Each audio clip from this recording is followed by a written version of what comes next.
Just finishing up the detail work from Franken Charger. This is Franken Charger. Started off as a chicken coop. It's been a big build, 14 years.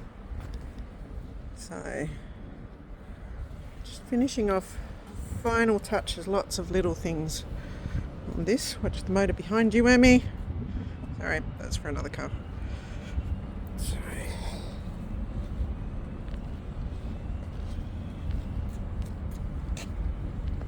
Look at that big fat ass.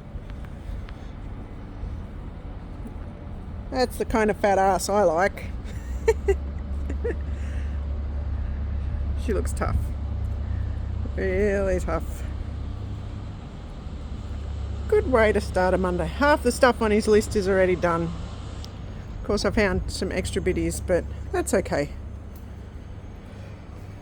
Should be ready for Chryslers on the Murray this year. Just waiting for the grill to come back from the powder coaters, and we'll put all of that together. We should be done. Maiden voyage.